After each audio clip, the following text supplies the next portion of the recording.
Gravitation ഫിസിക്സിൽ ഗവേഷണ പ്രബന്ധം അവതരിപ്പിച്ച് അമേരിക്കയിലെ ജോർജ് മേസൺ യൂണിവേഴ്സിറ്റിയിൽ നിന്ന് സ്കോളർഷിപ്പ് നേടിയിരിക്കുകയാണ് കോഴിക്കോട് താമരശ്ശേരിയിലെ ഒരു 13 വയസ്സുകാരൻ.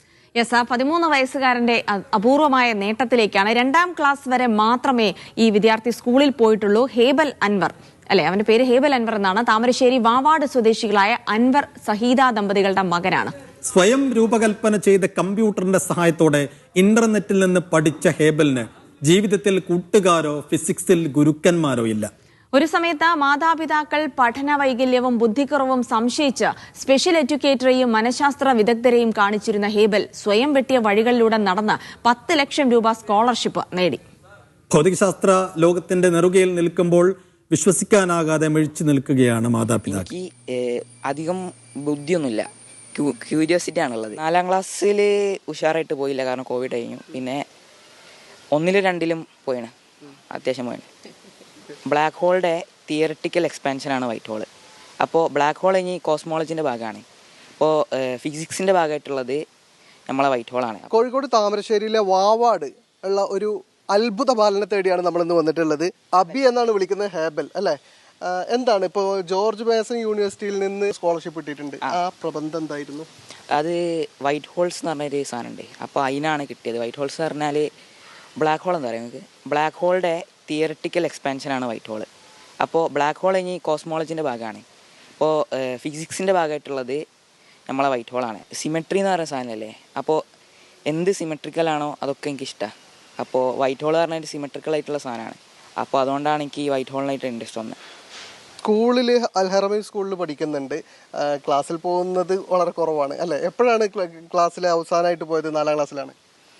4ാം ക്ലാസ്സിൽ ഉഷാറായിട്ട് പോയില്ല, കാരണം കോവിഡ് കഴിഞ്ഞു. പിന്നെ 1ലും 2ലും പോയാണ്, അത്യാവശ്യം പോയാണ്. ബാക്കിയൊക്കെ വീട്ടിൽ തന്നെ. ബാക്കിയൊക്കെ എന്താണ് ഉമ്മ ഒരു പ്രത്യേകത, ഒരു അല്പം പ്രത്യേകത ഉള്ള ആളായിരുന്നല്ലോ? പേടിയായിരുന്നു. അപ്പോൾ ഇവന് ഭയങ്കര ഉസ്വാസം എന്നൊക്കെ പറയില്ലേ, അങ്ങനെയുള്ളൊരു കൂട്ടത്തിലാണ്. അപ്പോൾ അവൻ മോനെ ആദ്യം പഠിച്ചത് +ൻ്റെ ഓമശ്ശേരിയാണ്. അപ്പോൾ അവിടുത്തെ ക്ലിനിക്കൽ സൈക്കോളജിസ്റ്റിനെ മുഹമ്മദ് അലി സാറ് ഞാൻ കണ്ടിട്ടുണ്ടായിരുന്നു. ഒരുപാട് വട്ടം ഞാൻ കൗൺസിലിംഗ് ചെയ്തിട്ടുണ്ട്. അപ്പം എന്താണെന്നുള്ളത് നമുക്കൊരു ഐഡിയ ഇല്ലായിരുന്നു, ഇവൻ എന്താണ് ഇങ്ങനെയെന്നുള്ളത്. പക്ഷേ ഞാൻ വിചാരിച്ചത് ഇവന് ഭയങ്കര ബാക്കോട്ടാണ്. കാരണം ഞാൻ എല്ലാ വർഷവും സാറെ കയ്യും കാലും പിടിച്ചിട്ട് സാർ ഒന്ന് പാസ് ഔട്ട് ആക്കണം, എൻ്റെ മോന് അറ്റൻഡൻസ് ഇല്ല, അങ്ങനെ പറയാനാണ് ഞാൻ ഇതുവരെ സ്കൂളിൽ പോയത്. കഴിഞ്ഞ പ്രാവശ്യം മാത്രമാണ് ഞാൻ തലയുയർത്തി ഞാൻ സ്കൂളിൽ പോയത്. അതെ അതെ, ഞാൻ പിന്നെ അവന് സ്കൂളിൽ പോകാതെ വീട്ടിലിരിക്കുന്ന സമയത്ത് പിന്നെ ഒരുപാട് പ്രഷർ കൊടുക്കാറുണ്ടായിരുന്നു. പക്ഷേ അവന് അവൻ്റെതായ രീതിയിൽ മാത്രമേ നിൽക്കുള്ളൂ. 4-5 മാസം മുന്നേ ഉപ്പ അവനെ വഴക്ക് പറഞ്ഞപ്പോൾ എന്നോട് വന്ന് പറഞ്ഞ് എനിക്ക് എൻ്റെതായ ചില കഴിവുകളുണ്ട്, അത് ഞാൻ നിങ്ങളോട് പറഞ്ഞിട്ടില്ല. അപ്പം ഞാൻ ഉപ്പനോട് പറഞ്ഞു മോനിങ്ങനെ പറഞ്ഞിട്ടുണ്ട്. അപ്പം എന്നോട് അതൊക്കെ വെറുതെ പറയാണ്, അങ്ങനെ ഒരു സംഭവമേ ഓനില്ല എന്ന് പറഞ്ഞതാണ്. പിന്നെ ഇപ്പോൾ അത് അടുത്ത കാലത്താണ്, അതായത് ഇപ്പോൾ ഒരു മാസം മുന്നേ ആണ് ഞങ്ങൾ ഇതേപോലെ ഇവിടെ ഒന്ന് പുറത്ത് പോകാൻ നിൽക്കുമ്പോൾ എന്നോട് പറഞ്ഞു എനിക്കിന്നിങ്ങനെ ഒരു വീഡിയോ കോൾ വഴി ഒരു ഇൻ്റർവ്യൂ ഉണ്ട്, ഞാൻ യൂണിവേഴ്സിറ്റിയിൽ നിന്ന് ഇന്ത്യൻ്റെ റീജിയണൽ ഹെഡുമായിട്ടാണെന്ന് പറഞ്ഞു. എന്നിട്ടും ഞങ്ങൾ മോൻ്റെ കൂടെ ഇരുന്നിട്ടില്ല. ഞങ്ങൾ വിചാരിച്ചത് വെറുതെ പറയാം. ഈ ഇൻ്റർവ്യൂ അറ്റൻഡ് ചെയ്തതെന്ന് പറഞ്ഞാൽ ഞങ്ങൾ പോവുകയാണ് ചെയ്തത്. ആ ഇൻ്റർവ്യൂ അറ്റൻഡ് ചെയ്ത് പിന്നെ ഞങ്ങൾ പുറത്തുള്ള സമയത്ത് മോൻ വിളിച്ചു, ഉമ്മ ഓരിങ്ങനെ സെലക്ട് ചെയ്തിട്ടുണ്ട്, എനിക്കിങ്ങനെ ഗ്രാൻഡ് അനുവദിച്ചിട്ടുണ്ടെന്ന് പറഞ്ഞ് വിളിച്ചു. ഹേബലെ, എങ്ങനെയാണ് ഈ ഒരു സംഗതിയിലേക്കൊക്കെ എത്തുന്നത്? അതായത് ഇപ്പം നമ്മൾ അങ്ങനെ ഉമ്മാക്കും ഉപ്പാക്കും പോലും വിശ്വാസം ഉണ്ടായിരുന്നില്ല, അവസാനം നീ അത് നേടി.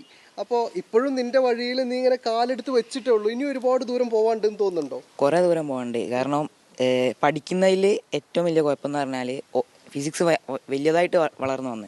അപ്പോൾ നമുക്ക് ചെറിയ കാര്യങ്ങളെ പഠിക്കാൻ പറ്റുള്ളൂ, ഓരോ ആൾക്കും ഓരോ ഫീൽഡാണ് ഉണ്ടാവുക. അപ്പോൾ എൻ്റെ ഫീൽഡ് പറഞ്ഞാൽ ഗ്രാവിറ്റേഷൻ ഫിസിക്സാണ്, ഒബ്സർവേറ്ററിയാണ്. നമുക്ക് നമ്മളെല്ലായിടത്തും ഉണ്ട് ഗ്രാവിറ്റേഷൻ ഫിസിക്സ് പറഞ്ഞാൽ. അപ്പോൾ നമുക്ക് അറിയാൻ പറ്റും. 9ാം ക്ലാസ് പഠിപ്പിക്കുന്ന പറഞ്ഞാൽ ലൈറ്റ് ഒരിക്കലും ബെൻഡാവില്ല എന്നാണ്. പക്ഷേങ്കിൽ ഐൻസ്റ്റൈൻ പറഞ്ഞിട്ട് നമുക്ക് മനസ്സിലായിട്ടുണ്ട് ലൈറ്റ് ബെൻഡാവും. അപ്പോൾ അങ്ങനെയാണ് ഞാനതിനെക്കുറിച്ച് അറിയുന്നത്. ഇപ്പോൾ യൂണിഫൈഡ് ഫീൽഡ് തിയറി പറഞ്ഞാൽ ഫിസിക്സിൽ 4 ഫോഴ്സസ് ഉണ്ട്: electro magnetism, strong nuclear force, weak nuclear force, gravitational force. അപ്പോൾ ഈ 4 യൂണിഫൈ ചെയ്യാനാണ് ഇപ്പോൾ ഫിസിക്സിലെ ഏറ്റവും വലിയ പ്രോബ്ലം. അപ്പോൾ ഞാൻ ഉണ്ടാക്കുന്നത് ഒരു ടെൻസർ എന്ന് പറഞ്ഞ സാധനമുണ്ട്. അത് നമ്മളൊരു മാത്തമാറ്റിക്കൽ ടൂളാണ്. അത് ഉപയോഗിച്ചാൽ നമുക്ക് ഗ്രാവിറ്റി ആയിട്ട് ഈസി ആയിട്ട് ബ്ലെൻഡ് ചെയ്യാം ബാക്കിയുള്ള 3 ഫോഴ്സസ്. ഇവൻ പറയുന്നതൊക്കെ മനസ്സിലാവുന്നുണ്ടോ? പെങ്ങളാണല്ലോ അല്ലേ? +1 പറയുന്നതൊക്കെ മനസ്സിലാവുന്നുണ്ടായിരുന്നോ? ഇല്ല, ഒരു അന്തവും ഇല്ല. ഏറ്റവും അവസാനം ഞാൻ അറിഞ്ഞത് ആണോ? രണ്ടുപേരാണല്ലോ ഉള്ളത്. അപ്പോൾ നിന്റെ ബെസ്റ്റ് ഫ്രണ്ട് ആവേണ്ടത് ഇവനാണ്. അങ്ങനെയാണോ ശരിക്കും? അല്ല, ഓൻ്റെ ലോകം എനിക്ക് എൻ്റെ ലോകം കാണലേ ഇല്ല. ഫുൾ ഒറ്റയ്ക്കിരുന്ന് ഓൻ്റെ ഓരോ പരിപാടിയില്ല. ഇനിയിപ്പോ അബിയുടെ ചേച്ചിയാണ് ഞാനെന്ന് പറയേണ്ടി വരുമോ? പറയേണ്ടി വരും. മിക്കവാറും അങ്ങനെ ആയിരിക്കും. അതിൽ ഭയങ്കര സന്തോഷമുണ്ട്. ഓ ഉണ്ട്. ആദ്യം എന്തായാലും ഇവനിങ്ങനെ കമ്പനിക്കൊന്നും വരാത്തതുകൊണ്ട് വലിയ പ്രയാസമൊക്കെ ഉണ്ടായിരുന്നു. പക്ഷെ ഇപ്പോൾ അനിയൻ ഇത്രയും വലിയ ഒരു ജീനിയസ് അല്ലെങ്കിൽ അങ്ങനെ ഒരു നേട്ടത്തിലേക്കാണ് പോകുന്നതെന്ന് കേൾക്കുമ്പോൾ നല്ല സന്തോഷമുണ്ട്. നിറഞ്ഞ സന്തോഷത്തിലാണ്. ഇതുപോലെ സ്പെഷ്യാലിറ്റീസ് ഉള്ള ആളുകളൊക്കെ വേറെയും ഉണ്ടാവും ചിലപ്പോൾ, അല്ലേ? ആ ആളുകളോടൊക്കെ എന്താണ് അബിക്ക് പറയാനുള്ളത്? പ്രത്യേകിച്ചൊന്നും പറയാനില്ല. പക്ഷേ ഇതിൽ ഏറ്റവും മെയിനായിട്ടുള്ള സംഭവം ഫോക്കസ് ഒരിക്കലും ലൂസ് ചെയ്യരുത്. അപ്പോൾ ഞാൻ എൻ്റെ പേപ്പറിൽ ഒരു 5 ആഴ്ച വർക്ക് ചെയ്തിട്ടുണ്ടാവും. അപ്പോൾ ഈ വർക്ക് ചെയ്ത 5 ആഴ്ചയിൽ ഞാൻ കുറേ വട്ടം നിർത്താൻ നോക്കിയാണ്. കാരണം ഭയങ്കര ടഫായി.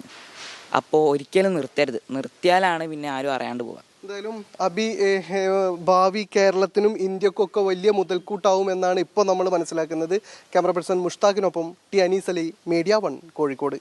സെഫു, നമുക്ക് അത്ര ഒരു പിടിയില്ലാത്ത ഏരിയയാണ് ഗ്രാവിറ്റേഷൻ ഫിസിക്സ്. അതിനപ്പുറത്തേക്ക് ഗ്രേറ്റ് അച്ചീവ്മെന്റ് എന്ന് വെച്ചാൽ നമ്മൾ ഒരാളെയും എഴുതി തള്ളരുത് എന്നുള്ള ഒരു മുൻധാരണയോടുകൂടി ഒരാളെയും കാണരുത് എന്നതിന്റെ ഈ ദിവസത്തെ ഏറ്റവും വലിയ പ്രചോദനമാണ് ഹേബൽ. അത് തെളിയിച്ചിരിക്കുന്നു. ജീവിതത്തിൽ എല്ലാവർക്കും പ്രചോദനമായി മാതൃകയായി ഹേബൽ ഇതാ ഞാൻ ഇവിടെ ഉണ്ടെന്ന് കാണിച്ചു തന്നിരിക്കുകയാണ്. ഹേബലിന് എല്ലാവിധ ആശംസകളും ന്യൂസ് മോർണിംഗിന്റെ.